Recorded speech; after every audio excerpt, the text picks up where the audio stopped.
So I'd like to welcome you tonight. We are here to talk about Connecticut's newest crop, hemp. I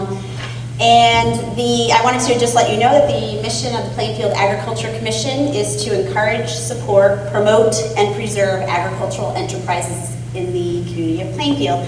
However, I do want to point out that we recognize that agriculture does not have town lines. So we have invited everyone from Norwich to Woodstock today because agriculture doesn't stop when I cross over into Brooklyn, and it doesn't stop when I cross over into Jewett City. It doesn't stop when I cross over into Killingly.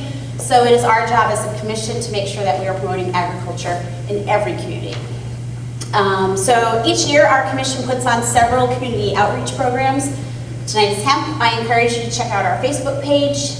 We use a lot of different varieties of formats and many different times during the year. So we have done something on beekeeping, we've done something on container gardening, we've had the last Green Valley come out and give a chat. So make sure you check our Facebook page out. We do a lot of informational nights. Tonight we welcome Becky Hatch. She is with the Connecticut Hemp Industry Association. She's here to inform us about the truths and the myths of hemp and where the industry is going in the state of Connecticut. There's going to be a Q&A portion at the end of the evening. I'm pretty confident that Becky's presentation will answer many of your questions, but if you still have them at the end, please feel free. And I'm going to remind everyone that tonight's conversation is about an opportunity to become informed, and we will not be talking about specific farms. So, Becky, welcome. Hi, thank you for having me. How's this down here? Good? About smelling much? So I'm here wearing my CHIA hat tonight, which is the Connecticut Hemp Industry Association. We're a nonprofit group. We have about 10 people on the board of directors, and our mission is to really try to build a vibrant and strong hemp community in the state from the inception. Our founder, Jeff Wenzel, was going to be here tonight. Unfortunately, or fortunately for us, he's not here. He's sick, and so he chose to stay home and not spread his germs.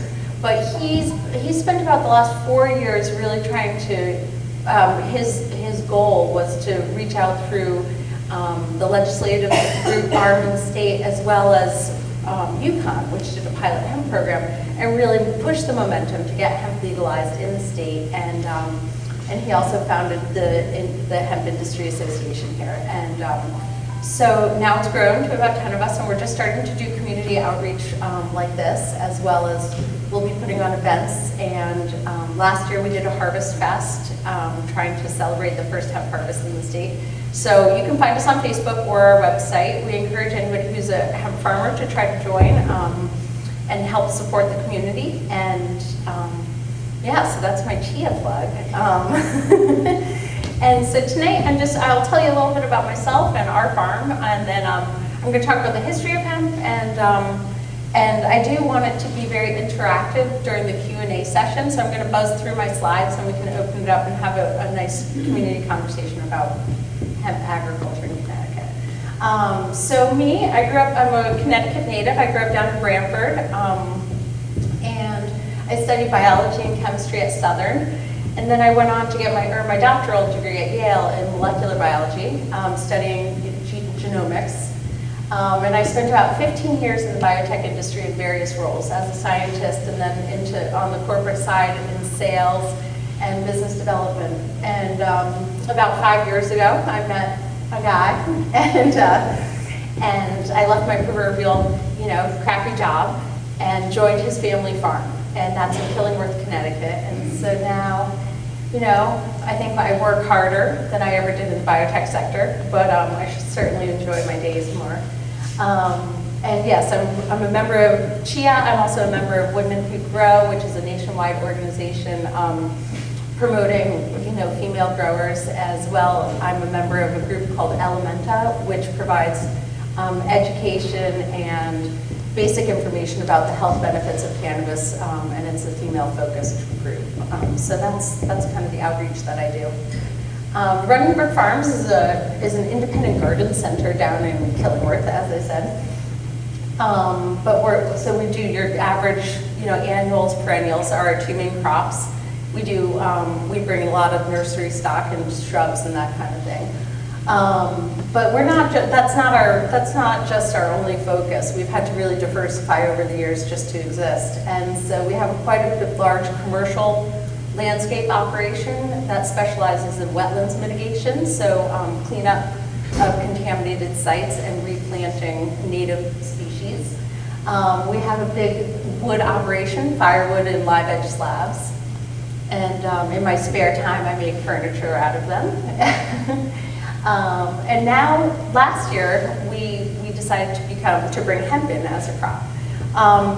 So just to talk, so how many people in the room are farmers? Okay, most of us. And how many people have grown last year? Okay, none. And how many people plan to grow next year? Okay, great. Just curious, just to see what the vibe is. So for us, hemp is, well, for me, with my science background, I'm really passionate about the medical benefits of the plant and its healing properties. As an environmentalist, I'm really excited about the potential for it to remediate contaminated soil. And so I was really eager to bring it in as a crop as one of the things that, Scott's parents are 80 and 85, and they've been running the garden center. His mom just retired, and I just took over managing it. So hemp is the first thing I've done to disrupt the old family ways. And so, but what we saw when we were looking at it, and we were looking at the dollars, and we were seduced by the calculator for all the projections of what it was going to be, is that it integrates into our business really well. So being an annual, ornamental annual finished retail shop, our greenhouse is empty after Memorial Day all the way until February. So we're like, okay, we can fill them with hemp. And outdoors, we used to grow, or they used to grow many years ago. They had a vibrant vegetable program, which basically collapsed with, supermarkets and NAFTA and all those things. The farm market didn't survive, so we no longer grew outside anything really. And so it just kind of fit into our empty spaces, and it made a lot of sense to us. Not to mention I have the infrastructure to support it because it allows me to keep my labor on, my part-time labor can stay on through the growing season. So we saw many benefits outside of just financial aid. Kind of another way to try to stay alive when Big Y is now selling everything that we grow, you know what I mean? So that's our scene. So like I said, we're going to talk about the history, we're going to talk about some of the uses. I'm going to share with you some of the stuff about the economics, which you're going to see there's some question marks in there because they change rapidly. It's a dynamic marketplace. So all of the projections don't really mean much. And then, I'm going to talk about some of my experiences as far as the challenges, really, with what I saw last year and where I see potential, remedies for some of that. And then we can open it up to dialogue from there. So first and foremost, I think that there's still, to me, I know what hemp is, and I assume everybody else does, but it's important to talk about the fact that it's not marijuana. It's we can distinguish them based on the THC levels in the plants. But the reason why it's still so confusing is they are, from the same species of cannabis. So cannabis is an umbrella name for both hemp and marijuana. And they both produce the same cannabinoids and terpenes, which are the active chemicals that provide medical benefits. And so there's a lot of overlap, and it's confusing. So when I'm talking to customers at the retail end of things, I kind of say it's sort of like cherry tomatoes and beefsteak. Like they're both tomatoes, but it's clearly a big difference in the end game. So cannabis has three main subtypes: sativa, indica, and ruderalis. And those are the Latin names. So cannabis sativa refers to hemp, and basically the take-home point, the major difference, is that it contains 0.3 THC or less. And that's kind of an arbitrary number that was assigned a long time ago to distinguish hemp from marijuana, and we continue to use it as the federal guidelines for what is legal to grow. Indica strains are typically marijuana, And that's where you're going to see the THC levels higher and the CBD levels lower with today's genetics. Ruderalis is a wild type kind of hemp, and it's considered an autoflower, meaning it grows a lot smaller and it's not sensitive to the daylight hours like regular hemp and marijuana are. And right now, this is all like a very dynamic space because breeding programs are out there to try to engineer strains of hemp and marijuana that sort of satisfy medical needs. So typically for the last 40 years, the goal has been to get marijuana plants that are the highest THC levels possible because it was for recreational use. For medicinal uses, we know that lower levels of THC and equal levels of THC and CBD can be very beneficial. So the options for growers are changing year by year, but right now in the state of Connecticut, hemp is legal, and we have to stay compliant by growing it at 0.3 THC or less, and that's a huge challenge, which I'll talk about a little later. So here again, same idea. Cannabis is the umbrella name. We've got hemp and marijuana. And I just want to point out that THC for recreational use is what it's known for, but it also has a widely known medical benefits as well as the CBD. So CBD's claim to fame is anti-inflammatory, anti-anxiety, it helps with arthritis, joint pain in general, and muscle aches. And it's thought to help because it regulates your body in a way that creates a homeostasis. It's also thought to benefit a wide range of autoimmune diseases like lupus and fibromyalgia.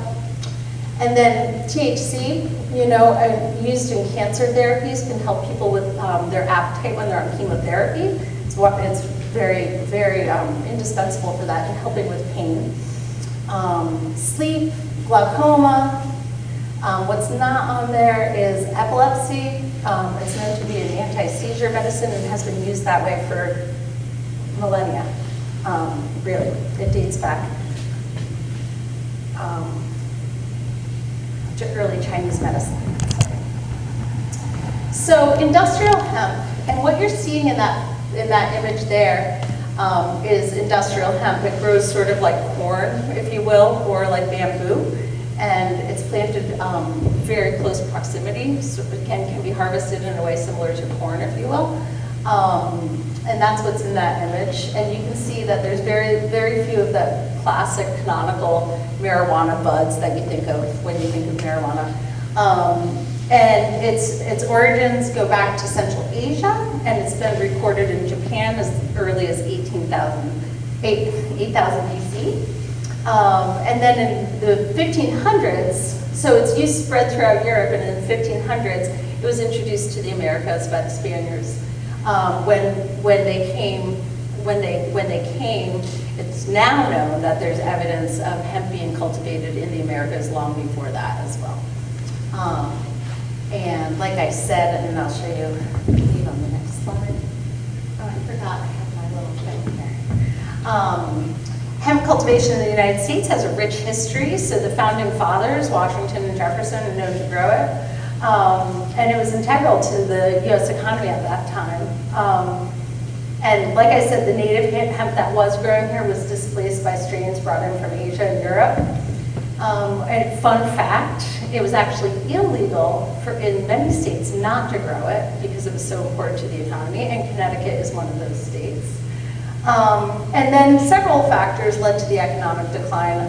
Basically, hemp fiber was used for rope, and steamships came around, and there was less need for canvas also, less need for shipping supplies. And so there was a natural decline due to technology developments. But then again, during the wars, hemp production was required, and especially in World War II, it became a mandate for farmers to grow hemp again. Kentucky has always been a huge hemp state, and they are now again. Just a fun fact too. Sorry, so medicinal hemp The plant, that slide when I showed the difference between marijuana and cannabis and all those things that are produced, the cannabinoids, including THC, CBD, CBG, those are the ones you read about. And then terpenes, which you may or may not know about, but that's things like linalool is an example of one that's in hemp, that's also in lavender, and that creates a calming and peaceful effect. So they are also considered medicinal aspects of the plant. And this has been known, this goes back to early records. The earliest pharmacopoeia that there is from China. Something like 10,000 BC it's been documented to be used in Chinese medicine. And so some of the key things it's been used for all this time, like I said, anti-seizure properties, inflammation and joint pain, and also mood elevating properties. So as an antidepressant, it's been used. So here's a quick overview of sort of some modern history. So like I said, oldest industry dating back 10,000 years, founding fathers, big fans.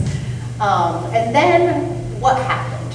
So in the 30s, there was a lot of pressure to eliminate hemp production in the United States by industry.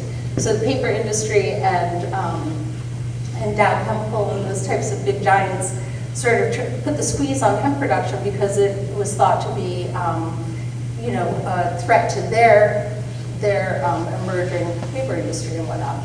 And so in 1937, there was the reefer madness, the big movement to really demonize and turn hemp, which is a vibrant economic thing, and pool that with marijuana.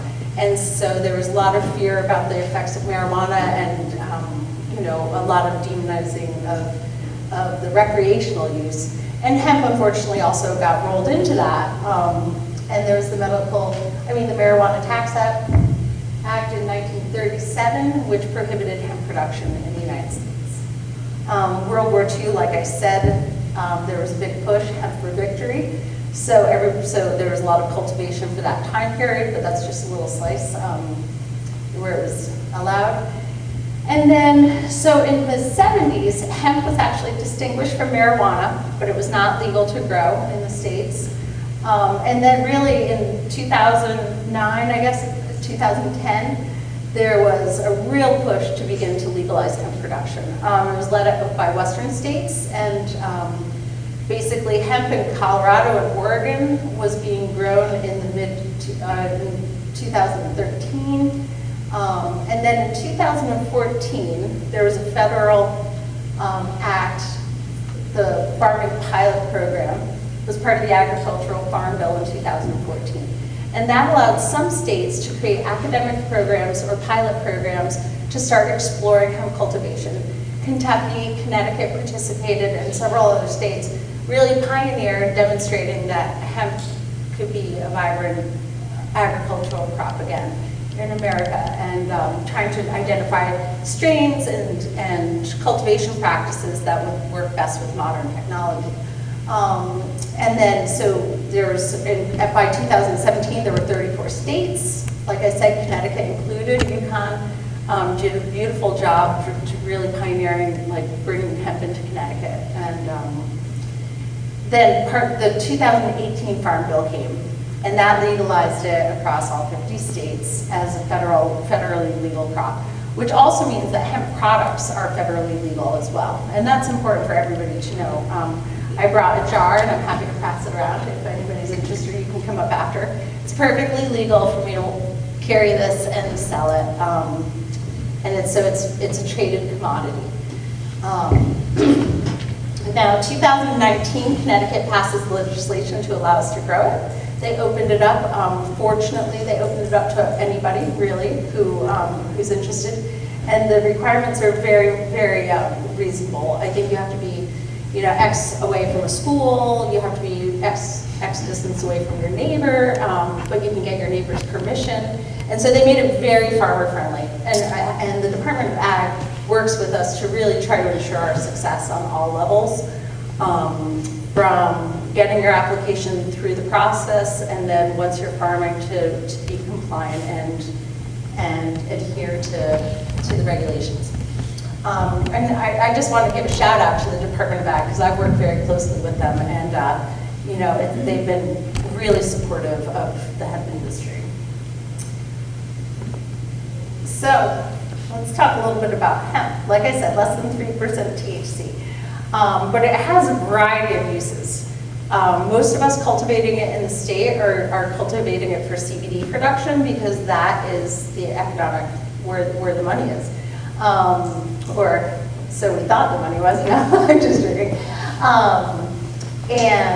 But it has many uses. And so industrial hemp that grows tall it produces fiber. It can be used in other applications like hempcrete is an emerging thing. Bioplastics, biofuel, all sorts of things. And that's sort of a stockier plant. And those fibers are what contribute to that. The medicinal plants grow a little bit bushier and shorter and have resinous buds on them, and those resinous buds are what contain the CBD.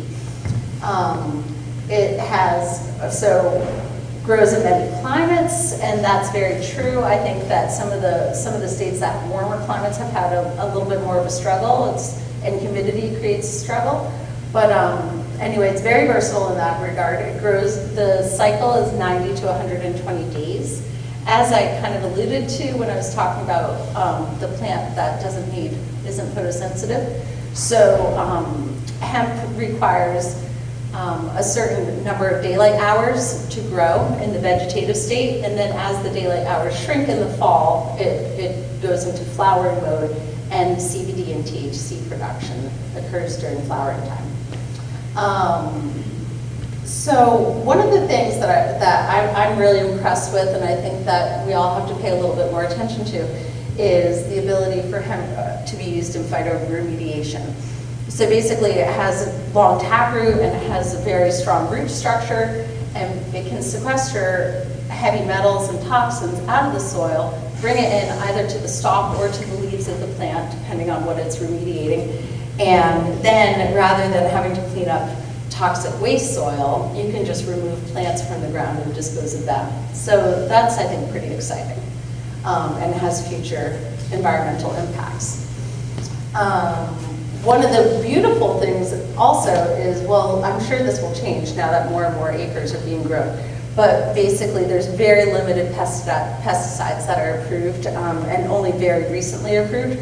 So the majority of the hemp that's grown, if they're growing it compliant with the EPA rules, is more or less organically grown, so because we can't use pesticides on it. And so it's very, very friendly in that regard.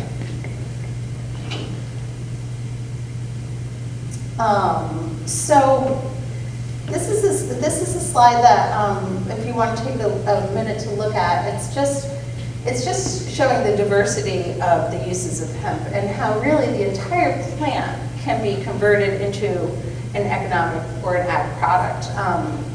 And so if the stalk can go on basically to create consumer textiles, industrial textiles, paper, building materials, similar to the leaves. The flowers produce the cannabinoids for medicinal and recreational uses. The seeds can go on to feed us and basically go into other industrial products like oil-based varnishes, paints, fuel, solvents, and then of course into the soap, shampoo, and cosmetic industry as well. Let's see, anything else really interesting up here? Oh, animal herd feed, as well as bedding. The stalks can be used for animal bedding. And so, you know, if you're growing it for CBD production, you harvest the flowers and you still have the stalk and the remainder of the plant left. So that also can be put to use. One of the things I think a lot of farmers are doing is putting it to use by recycling it back into the ground to improve soil quality as well. So this is something that's probably changing every day. So if you look at the market size, so hemp fiber, basically, at the creation of the slide, was projected to be a $3 billion industry by 2021.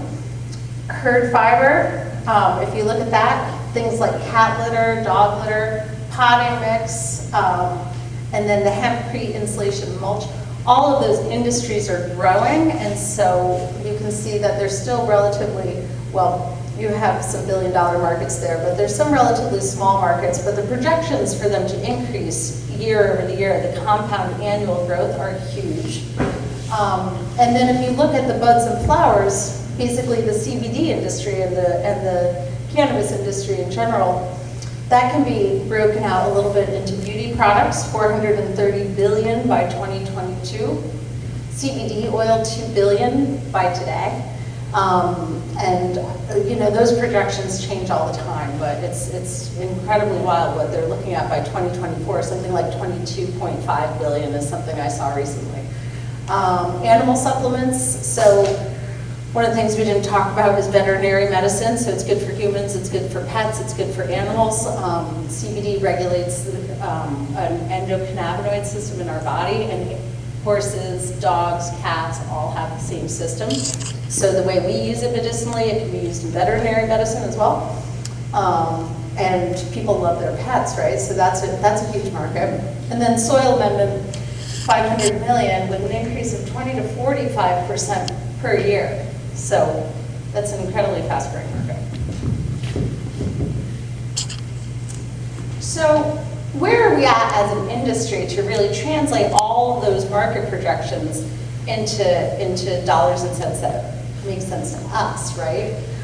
So as farmers, we have to look at various aspects of the production and the infrastructure that we have. So right now, I would say that the biggest bottleneck in the industry is really at the infrastructure stage. So, so let me tell you a little bit about my hemp production last year. I grew two 3,500 square foot greenhouses indoors, and that was mainly harvested for the buds as a smokable and an herbal culinary product. The field that I grew was meant to be for biomass and CBD production. So I grew 2 acres. I started out very conservative. I just wanted to know that I could grow the plant and know that it was going to work for me. So I did 2 acres outdoors, and the deer ate it. So it's still farming at the end of the day. So any hunters who want some really chill venison, come on down to Killingwood. But it was the best thing that could have happened for me and my no appreciation for the level of labor that went into the harvesting the plants, as well as the drying space needed. So I have a room about this size, and part of it's occupied by trucks and whatnot, and so the part that's not, I thought would be plenty big. Well, it certainly was fine for what I harvested, being devastated by the deer. It was a very meager harvest. Had that 2 acres really grown to full size, I would have been in a huge bind to try to find drying capacity, because you can't let the plant sit, because any mildew or mold that's introduced to it makes it, null and void for medicinal purposes. So, well, there's remediation and whatnot, but anyway, straightforward. The point being is I would have had a whole lot of plants and not a whole lot of space. So there's drying facilities that really help larger communities like out west. There's these huge drying facilities, and those will be coming to the state at some point. I know one group is working on getting it up and running and whatnot, and that's one solution. Transportation to these facilities, you've got wet plant material that has to get harvested, that has to get processed and dried, and so it's heavy, when I think it's about 1/6 of the weight when it's dry. So an acre yields about maybe 2,000, maybe a ton of dry plant material, so you're looking at 12 tons being trucked somewhere to get dry. So that's a cost. And then processing, so the plant, all of that material has to be made into the oil, and so we need processing facilities. So none of that is built up on the East Coast yet in a way that's really accessible to farmers. So a lot of people were left holding their crop, and yeah. So as far as the marketplace goes, that's a whole nother thing. You have to sell it. So who's your buyer, right? I thought my buyer was going to be this broker who I met out in Colorado who I met her when I first got my license, and I figured she'd scoop up my whole crop. Well, she had plenty right in Colorado. She didn't need any of my like amateur hour Connecticut hemp in her opinion, you know? So I'm selling my products through my retail store, through the garden center, and I'm selling it wholesale to local craft manufacturers of CBD products, as well as local people who are interested in, using, bulk flower for their needs, for their own medicinal needs. And that's my story. I think other people have had success being vertically integrated. In other words, they brought in their own processing for their own scale of growth, so they can take it really from seed to sale. They have a commercial product. That's another paradigm for success. But really, we need to be able to sell it, right? This whole thing, the whole endeavor is about making money. And so that kind of collapsed on us for last year. I think moving forward, New England as a whole could do a better job supporting each other and building a vibrant industry. But certainly Connecticut has to have some sort of infrastructure built to meet the needs of farmers. Yeah? Just a quick note, there's a drying and extraction facility for CBD going into Sterling. Oh. Right around the corner. Oh, is that through? It's through a private group, but Yeah. they'll be set up in the next couple months. I think that's who I'm talking about, Oh, establishing it now. okay. Yeah, I believe, I don't know exactly where they're located. Yeah. It might be a different group, so there might be two. Yep. But it's, so anyway, so it's coming, but it just wasn't here for us last year. And so that's one of the things I think as an organization like the Hemp Association, as well as just farmers bonding can help support, because those guys also need to be able to get high quality material to process to make them successful. So we all have to kind of work together on that. The innovation, really, we're talking about on a couple levels, but the primary thing is the harvest. If there was some automation built into the harvest for a farmer, that would be helpful. It's all manually harvested, so it's literally going in with your choice. Machete, chainsaw, loppers, whatever you're going to use to get these plants out of the ground, and then throwing them on a tarp or in a truck or however you're doing it. And so I think that there is some innovation there. It's still very expensive, and so maybe some equipment sharing on a small state like this would make a lot of sense to me. And then testing. So I don't have a lot in this deck about compliance. But so one of the things you have to do is make sure you don't go over that THC threshold, right? And so you have to have a permission to harvest based on your test. And so what I did, because I'm a geek and my science background, is I was testing weekly all along during the flowering time. So I had a really good idea of where my THC levels were and my CBD levels are. But it's tedious, it's not accurate because you're only testing one plant and you have thousands. And it's not representative of your whole thing, and it can be expensive. It's an expense added that, if you're not diversified and whatnot, if this is your only crop, it's money out of pocket prior to harvest. So anything you can save there helps. This U.S.-based production, really, honestly, all of our industrial hemp is basically imported from Canada and China, and so that's something, that should change, really, in my opinion. And we're talking about quality and regulation here at the bottom. And that is something that I think is really important too. So it is kind of the wild, wild west. We don't have any real guarantee on the seeds we buy producing the level of CBD or THC that they say they're gonna do. So certified seed programs will be coming, and that'll be important. I think regulation at the consumer level to make sure CBD products are legit and not from, suspect manufacturing practices will only benefit the industry if you're a small scale farmer or if you're any scale farmer really. And so those are all things that'll be coming that I think might be hurdles at first, but ultimately beneficial. So I think it's really important to focus on buying local and supporting U.S. made goods in this industry. I'm going to make doing a plug for any agriculture. Yeah. Buy local. Buy local, right? A lot of people talk about where they're going to sell their products, and a lot of people ask me, you know, if I feel like what I'm doing with my retail operation is successful. And all I can say is it'll be successful if you stop buying at a gas station and start finding a local CBD provider. Where, honestly, wouldn't you like to know where your product's coming from? Wouldn't you like to be able to have a conversation about what kind of seeds and what kind of plant it was? And so I think that's really critical to the success in the state and my success. So here's the whole process, seed to sale, right? And so we've got to get through each hurdle to be successful. So I've talked a little bit about this in other ways, let's see how we're doing on time. So in the interest of having enough time for Q&A, this is just basically an overview of the processing. And so ultimately,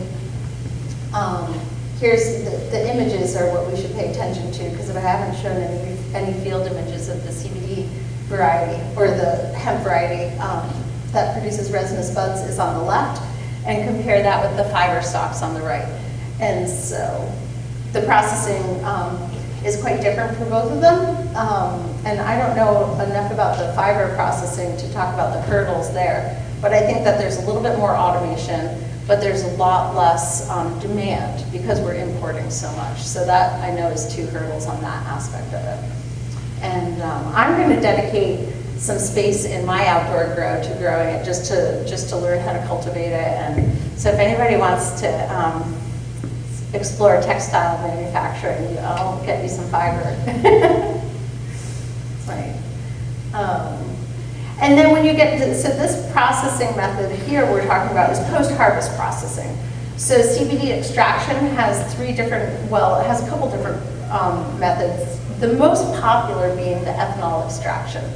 And that's what most large processors that are building drying facilities and processing plants are using, because it's the most cost-effective method.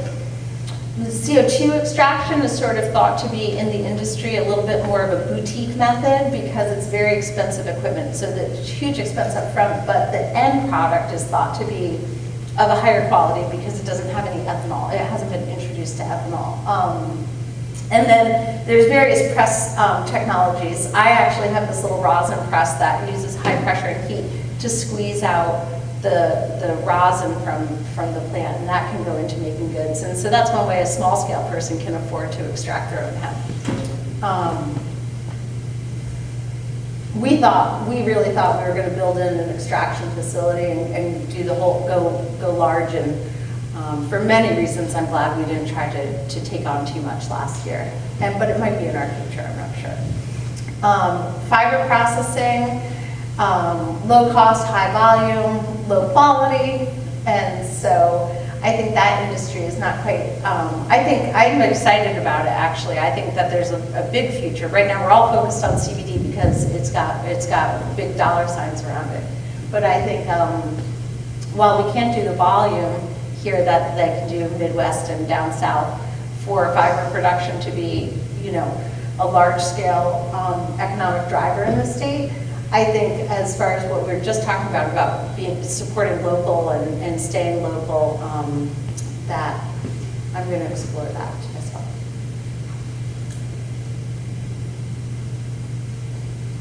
So we just talked about the yield.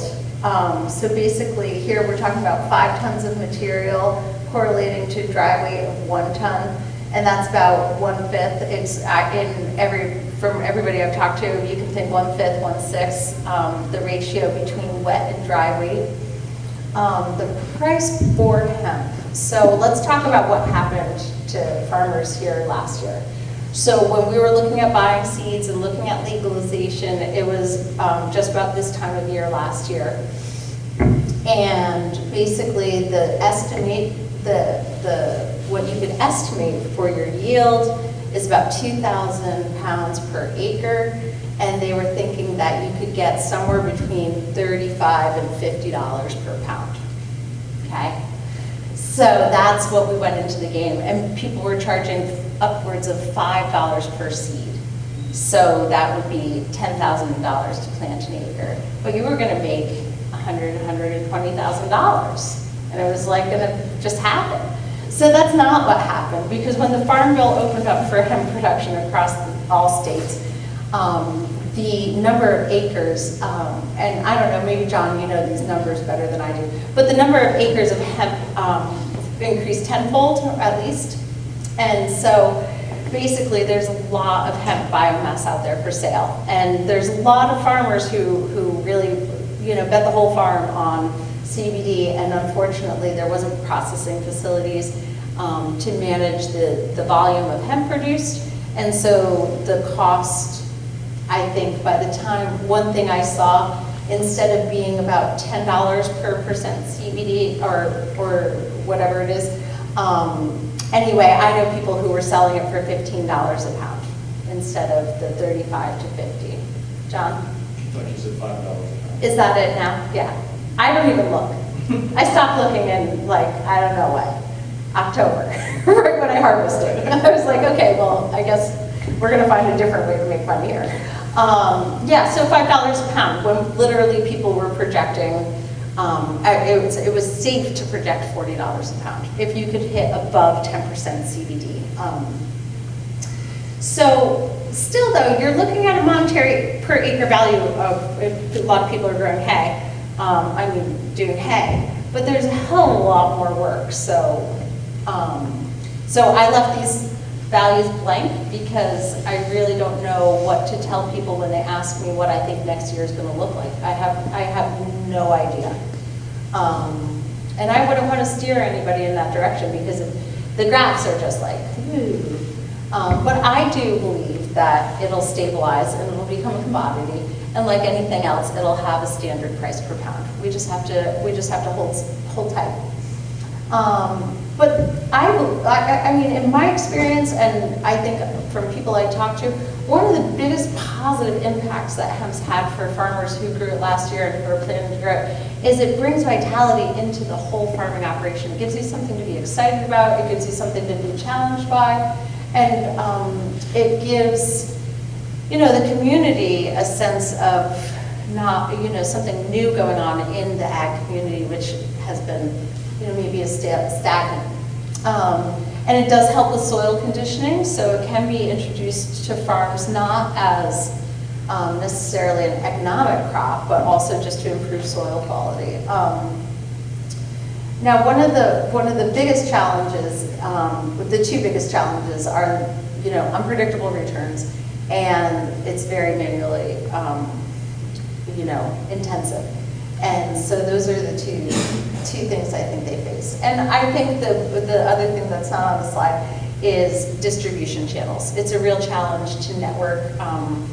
I do a lot of networking, and so I have connections, but I don't have people necessarily buying my stuff because there's places to buy it. So figuring out how you're going to sell the crop and move the crop is something to really, really think about as if you're getting into it. So cost of seeds, that's become less and less of a challenge because so many people are farming. There's a lot more seed production, and the prices have come down significantly. When I have people calling me all the time trying to sell me clones for $1 a clone. They were $6 a clone last year. So it's become a little bit more affordable to get into the game.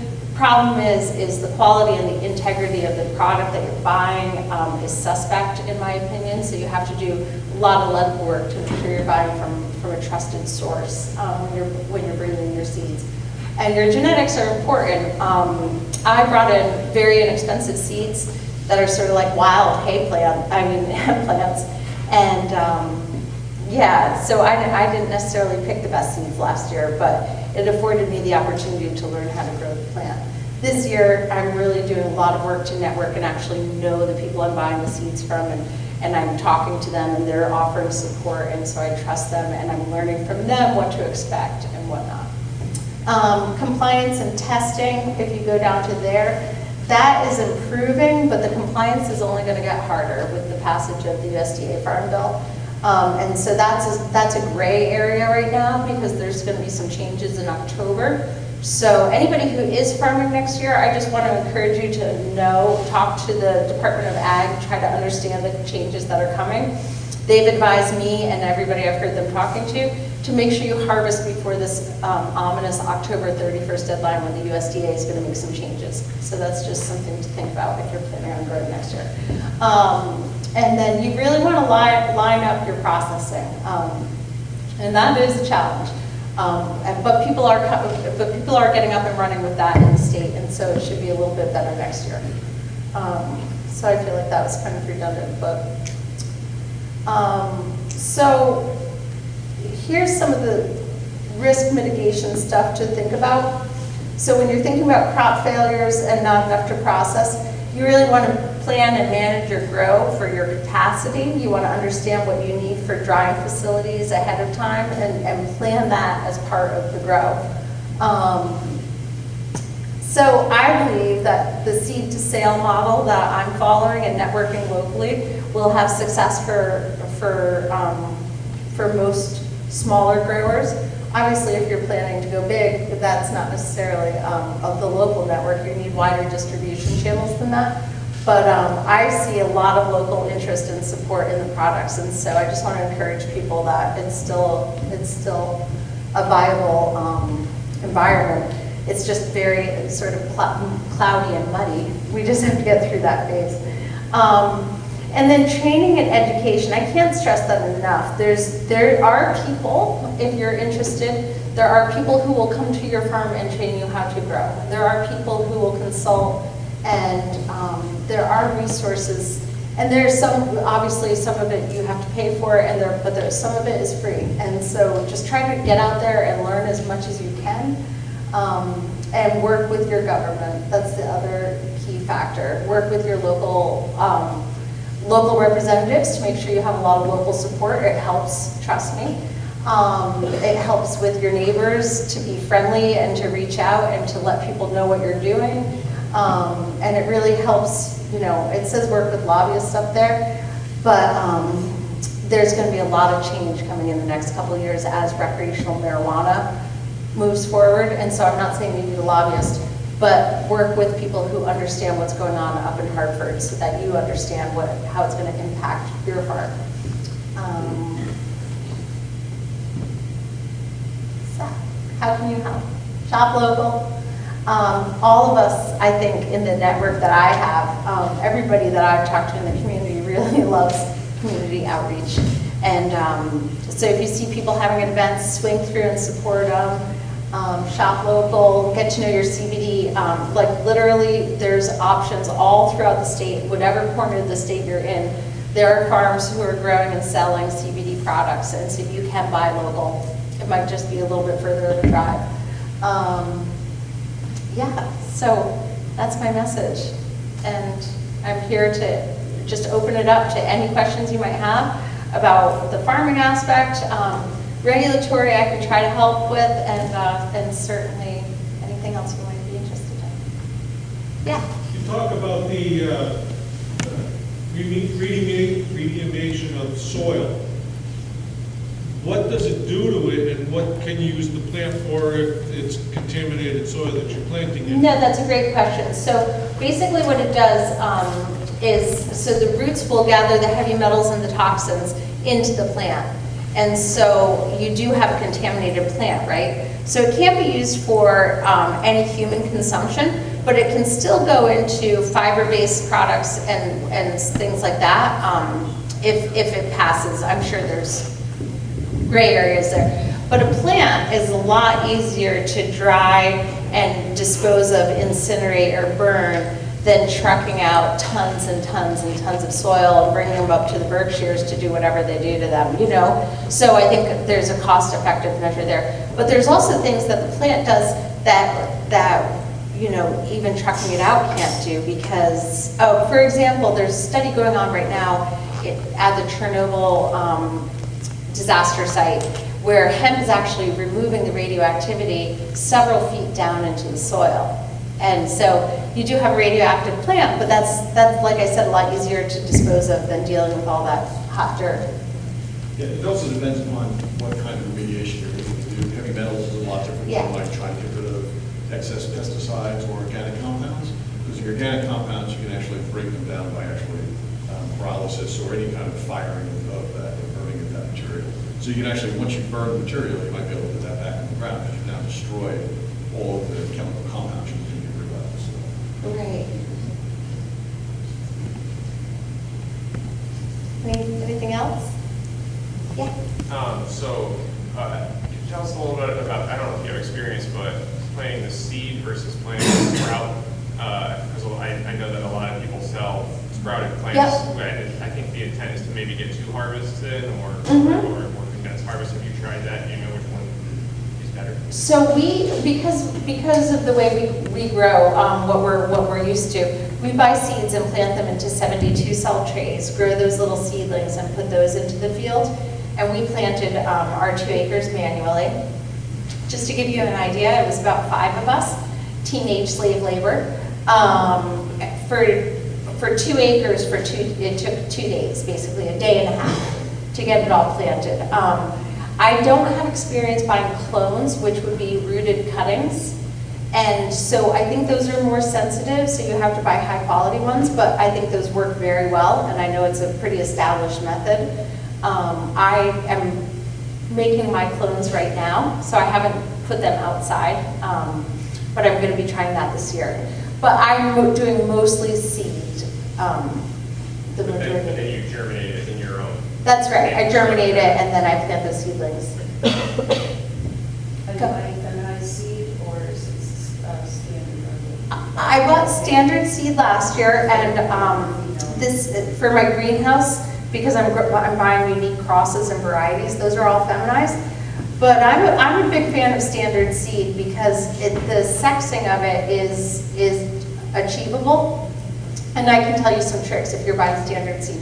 But as an industry, it's important, it's really vital, because we're in a small state and we're going to be crowded if a lot of people grow, to be really conscious of the fact that one male does the trick. It really does. And I had a male slip through, and I know that I had significant pollination. And it has a 3-mile radius for travel, so you really have to be conscientious of your neighbor. So Maybe you can go into the idea of feminized seed. go. Yeah, well, so the idea is you need to actually have feminized seed. I don't know how educated everybody is on this, but in order to grow for CBD oils, you have to have feminized plants. So as soon as you get a male, the male pollinates the female plants, you lose all your oil production. Okay? So the idea is to make sure that, as Becky's saying, she had one female, and it kind of ruined a part of her actual crop that she was growing, and it went to seed. Once it goes to seed, then you lost all your oils. Right. So it's really important to buy feminized seed. And when you buy seeds, you'll actually see, they'll have certificates with them. And those certificates will say how much, what the germination rates are. They'll also say what the percentage of feminized seed is, as well as the genetics associated with what you can expect in terms of oil production. But oil production now, you got to really be careful of that. It's another sort of a lesson in terms of ratios, because remember, as the plant grows and as it starts to bud, oil starts to get produced. If you are looking for very high CBD oil content, you have to be careful, because you will break the threshold of your THC levels at a certain point.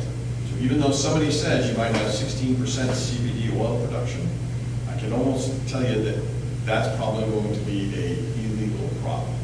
I can guarantee that you'll have to harvest early to be compliant. I can guarantee that. And that 16% CBD plant, because I did an indoor grow this winter. Mine was supposed to be 16 to 18. I harvested at my highest test was 13% and my lowest test was 10%. So I'm calling it a 12% CBD plant. And John's actually right. And the other thing about feminized seeds, this crop that I'm just harvested, I grew 600 plants just to see if I could heat my winters, my greenhouse over the winter. We heat with wood. And of course I didn't have a cold enough winter to really test my thresholds. But anyway, I was able to grow these 600 plants feminized seeds, they cost me $1 a seed. 80% were female, 20% were male, okay, even though I paid for 100% feminized seeds. And Yeah. is 16 to 18% CBD to be compliant at 0.3% THC. It was about 10 to 13%. So think about it as you buy a car and they say the mileage on your car is Yeah. 7 miles per gallon. And by the time you actually drive it, that's in under optimal conditions, it's 27. In reality, you drive it around, it's more like 22. Yeah. It sort of goes the same way. The other thing you have to watch out for is the difference between Delta-9 THC and THCA. People are familiar with the chemistry behind it. THCA is one of the cannabinoids, but it's in its acid form. When that converts, it converts over to THC, Delta-9, which is then your illegal aspect of your oils.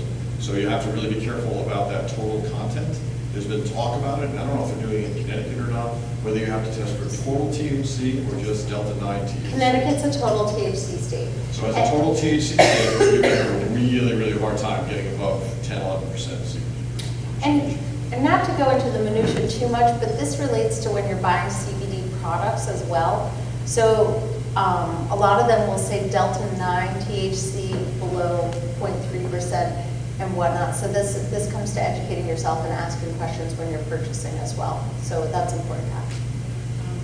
So were you able to get small quantities of seed? Most of the seeds Yeah. seem like they want. No, you're absolutely right. You're absolutely right. And what I'm doing right now is I'm buying a larger quantity of seed, most likely. This hasn't, all the details haven't been worked out, and I'm selling subsets of the seed that I'm buying at the boutique hemp market. And I have grown autos as well, on a small scale, just to test and see if I like them. So we're going to be growing a crop of autos. So we're trying to get 3 crops out of our greenhouse. That's our goal. And then 1 field crop per year. Yeah. How hardy is the plant in terms of growing conditions? Like, is it drought tolerant? Is it Yeah. fickle about soil? You know what, in my experience, it's fickle when it's young. It does not like wet feet. So I had a low part of my field that has actually the richest soil, but because it was wet last June, those plants that I put in there never actually really did much.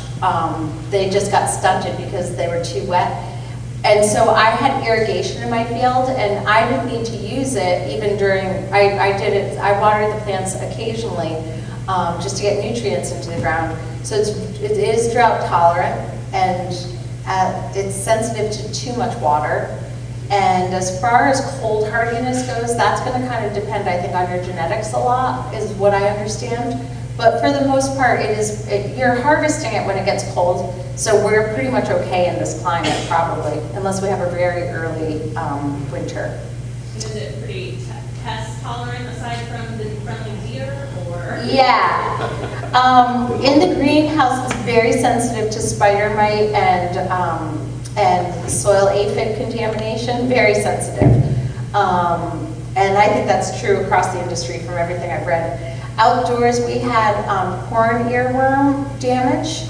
That was pretty devastating to the plants it affected, but it was very spotty. It wasn't like a uniform damage.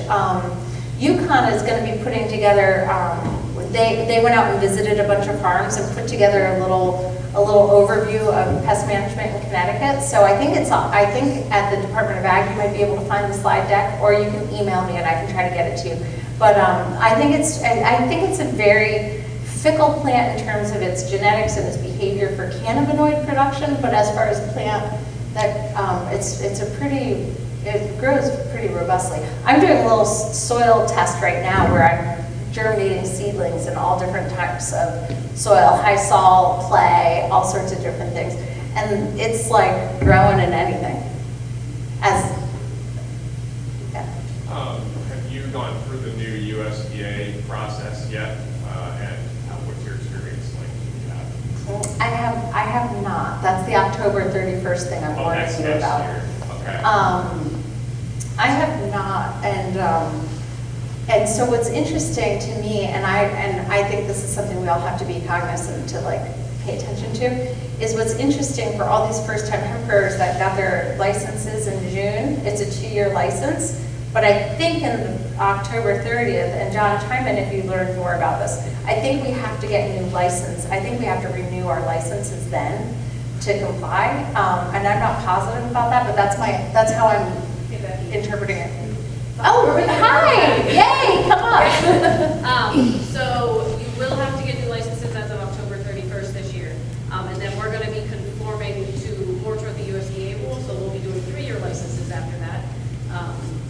So more information as far as applying for the new USDA license will be coming out later on this year.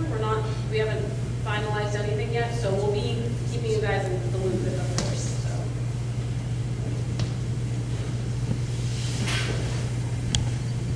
Well, what about the fertilization input cost? Is there any, like nitrogen, and I'm thinking in general, in corn farming, crop farming, right? The inputs and the outputs, right? Yeah. I understand all the risks, right? Most of us farmers do. Sure. But what about the input in terms of? Well, I think that's going to be dependent on your growing practices. So we used some nutrient supplementation in our field, but so I was doing it as they required water. And so early on, I was watering them when they were immature plants up until they were about 18 inches tall. They required a lot of water, and then they kicked into this vegetative state where they were growing, but they didn't require as much water necessarily as they did when they were young. So my cost for the outdoor grow went down dramatically. I didn't expect it. And it's going to be dependent on your weather, right, during the year. So for us, it's less expensive than our annual production as far as fertilizer requirements. But we're doing a lot to supplement our soil with organic components. And that's a cost-saving benefit to us. Like in the cattle industry, right, there's a natural manure comes back in. Right, and we're doing a lot of those best practices. Yeah, so I was just wondering, in long term, I'm sure UConn's looking at it, right? What is it taking out of the soil, or are we putting enough? Are we putting enough back in? So we just, That's all. no, and that'll be coming. I don't know if anybody's really looked at it closely. We have soil sample tests from last year and from just a couple months ago. We re-composted our whole field to turn in fresh leaf material because we need a little bit of that. And I don't know, I'm just trying to rack my brain to think of anybody that I've talked to that's looked at that directly. But I think best practices as far as soil amendments and quality is the way to go. We didn't get a cover crop in. We got too busy. So, yeah. I'm thinking hay, right? How much nitrogen we're dumping into these soils. Yeah. In the big corn crops, right? Is this going to require something similar? Well, and there's. If it doesn't, then that's probably a good thing. But And that's part of the thing about turning the plant material back down into the ground. Yeah. Yeah. Thank you. No. Are you tilling that back in? We are. Okay, so there's, obviously it's early yet to talk about like no-till practices. It is, and we're still learning about it. Okay. We're interested in it. We wear so many hats. I would love, I need to learn more. No, it's early, this is brand new stuff. Hot off the press. Any other questions? When you grew in your greenhouse, did you grow in containers? Yep, I've tested a bunch of different pot sizes with different configurations. One plant in a 10-gallon pot is, if you're gonna pack them close together, is great. And then I really also liked my 25-gallon pots where I let the plants get big and have their own space in the greenhouse. Those were my two. So you had said harvest was roughly 90 to 120 days, correct?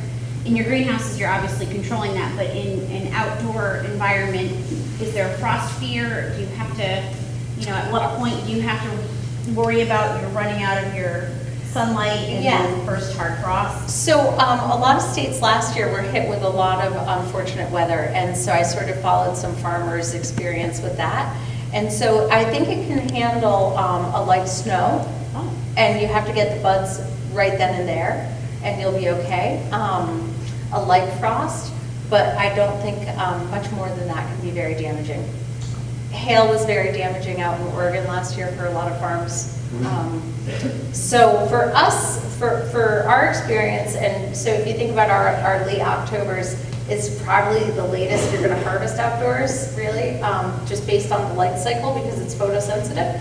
So most of your crops are gonna be ready to harvest in that late September, mid-October, 3-week timeframe. We don't have much to worry about in that cold, as far as the cold. What time would you plant it? We planted around late June, and so the key is we got our licenses in late May, so that's when I could get my seeds. So I was planting only 4-week-old plants. I'm planting my seeds right now so that I can have a larger plant to put in the ground. So you go 90 days from when you plant the seed? 90 days more or less is the time from when you put it in the ground. So people, I think if you're direct sowing seeds, I would imagine they'd be doing it probably late April. But I don't know many people who are doing that. Most people I know are planting seedlings. So they're germinating them in the greenhouse first. That's especially for CBD production. Yes. Doing fiber production. Sorry, thank you. I'm Doing wearing just. fiber production, the quantity of seed that you're actually laying down is always so much higher than I can do it. And then, Yeah. and the cost associated with those seeds, I think last year, and people thought it was high last year, it was about $35 a pound. You needed approximately 10 pounds per acre, but there was something like 20,000 seeds a pound. Yeah. Okay, so it's a totally different type of farming exercise when you do it. And I bought my regular seeds. I bought a pound of CBD seeds that were non-feminized regular seeds for $2,000.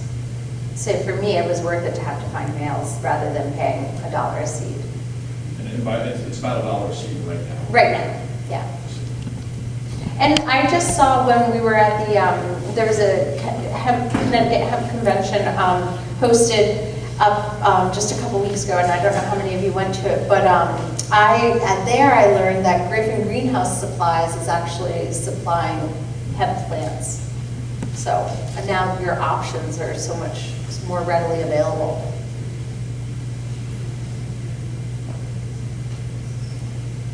Anything else? Do you guys want to add anything while you're here? No, we were just here to, if Okay. any questions, Yeah. the answers. Yeah, thank you. I'm so glad you are. Yeah. I know the money's in the CBD, but I'm much more interested in the fabric, the other plant. Right, and Is so it considered a natural product? it is considered a natural product. I think it's fair to say that it's, there's not many certified organic hemp firms that I know of in the United States. It's all just going to be coming forth in the next season or two, all of that. Yeah. But I'm interested in the fiber too, and I would love to grow, if there was demand for it, I would grow it, for sure. I'm also interested in the building material aspect of it. You know, we really don't do enough volume here to make that a viable economic, sustainable thing, but I don't think that should be off our radar. Do you know of any hemp fiber operations in the country? In the country, Or, John knows about fiber. Just so you know, my name is John Ireland. I'm the treasurer of the Connecticut Hemp Industry Association as well. I've been doing it for a little over a year. In Kentucky, you start going down south, they definitely have fiber processing facilities down there. They're looking to put more in the Midwest. The usage that they're currently targeting, especially down in Kentucky, which is obviously one of the first ones doing them, is sort of in the plastics. So there are car manufacturers down there that are looking for people to make parts. It's 30% lighter, and it is renewable and biodegradable, so people are really interested in that as a potential product. But they're looking at little things, like I heard, I think BMW is putting it into their glove boxes. So your little glove compartment boxes. Basically, they're plastic. So they're taking those one little pieces at a time, small ones, that actually produce it.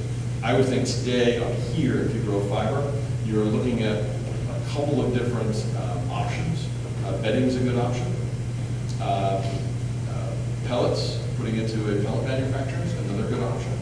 understand that you're going to be getting somewhere around, maybe 50 cents a pound.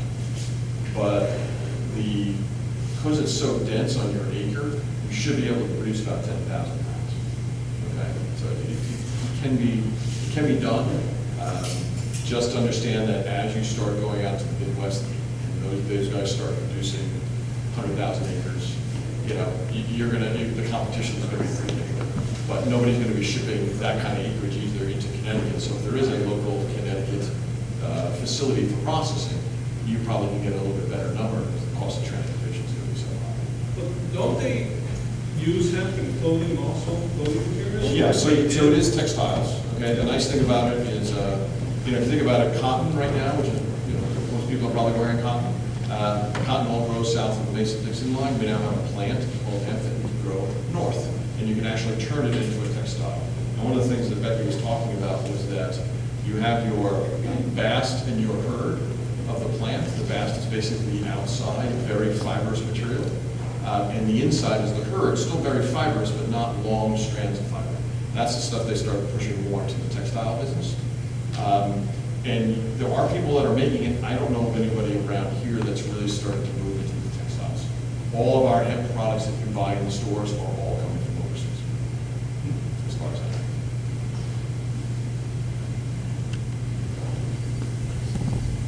I would like to understand, I live right across from the field last year. Yes. Now, she spoke about a certain percentage. I want to make sure that is right. Yeah. I want this stuff planted on my end.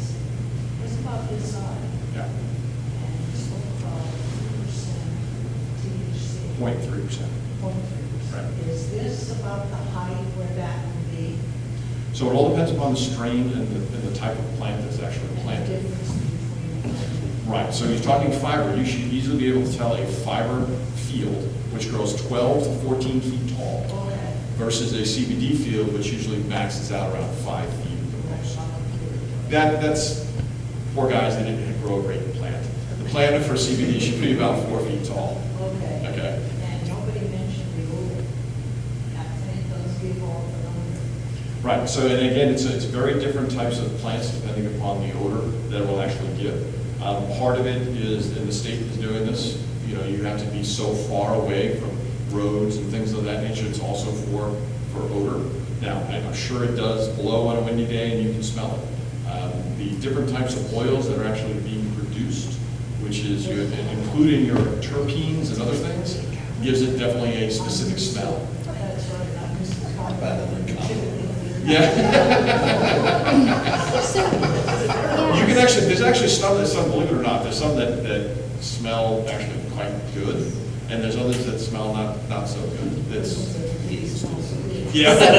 Yeah, and you know what's interesting too is because I just ran into a neighbor of mine who I know is friendly with me, but not friendly with my hemp, and I didn't realize it because he doesn't like the odor, and I'm not aware that my neighbors have. I was not aware he lives 2 streets away, and I had no idea because I guess maybe I'm acclimated to the smell because I smell it every day, or maybe the wind blows that way, but he wasn't necessarily complaining, but he was not pleased with the whole scene, and so that's something we all have to be considerate of, because I had no clue, so we all just have to talk. Somebody asked me to plant, they had like 5 acres in the middle of like town, and I'm like, yeah, you don't.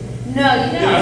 No, you don't. I mean, you're better off being further out. Yeah. There's a couple of people that, they're landscapes. There's a farmer more towards the northwest, but he has, 30, 40-foot trees all surrounding his entire plot. Yeah. Right? So that makes it a little bit better, because anything that starts to blow. But it also benefits him, because he's not so worried about male pollen basically coming in and contaminating his crop either. So his geographics are really helpful when it comes to that. There was another person that said that they were having issues in processing facilities. And there are ways to change that. You just basically increase the size of your stack. So when you're blowing stuff out as you're processing, you actually just get a higher stack, and it goes higher into the atmosphere. It doesn't affect the neighbors so much. By the time it settles down, you can't tell it's diluted so much.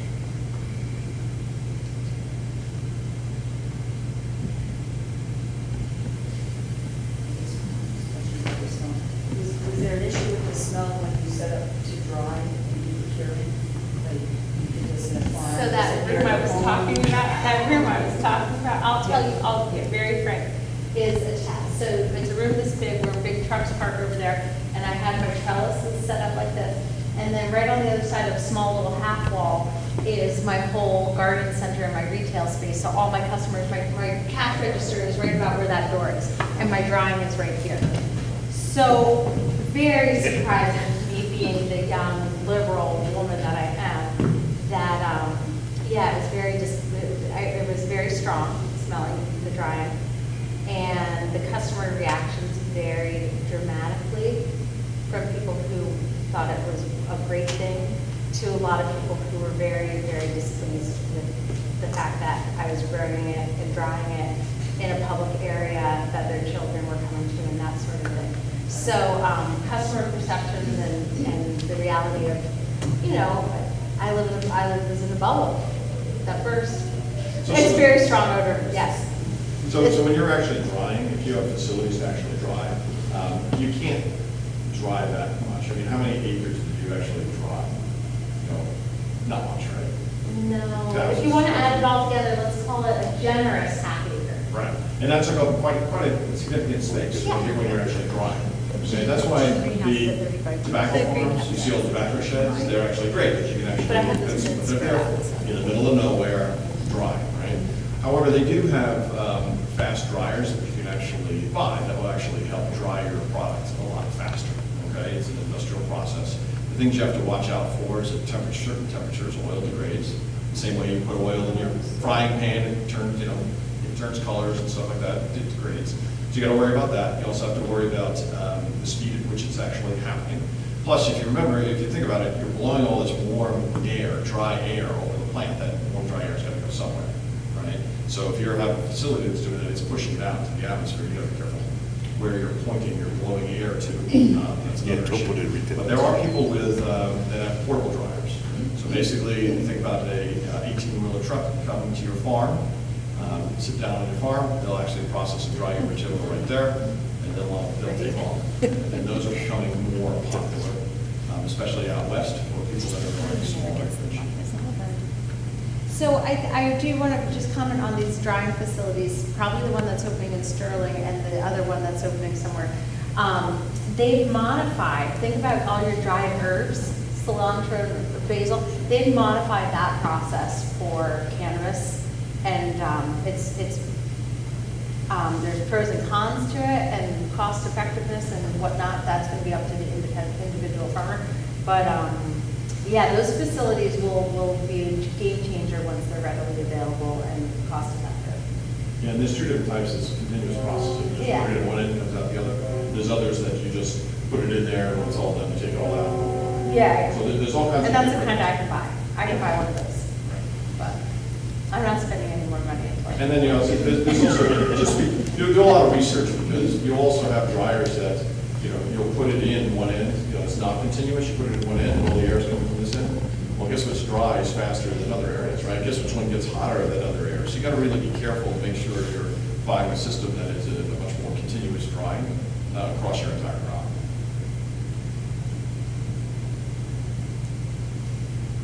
Anything else? So, go ahead, John. No, go ahead. So I would like to take a moment to thank Becky and John, who joined us tonight from CHIA. Please follow them on Facebook and their website. I would also like to thank the two in the back who have joined us from the Department of Ag. Many of us were farmers. I saw lots of hands that went out for farmers, so I'm going to make a small plug for the Connecticut Farm Bureau. Make sure that you use them as a resource. They are our best advocates. And then I'm sure you'll be around for a few minutes, so if anybody has additional or more private questions that they would like to ask, please feel free. We certainly have plenty of resources in our room to answer those questions. And I will make a small plug. The Plainfield Agriculture's next event is our winter market. It is our 5th annual winter market. It is being held at the Shepherd Hill Elementary School on March 28th from 10 to 2. And we have almost 50 vendors who will be coming to that event. So please come out and support local agriculture. So thank you very much, Becky and John.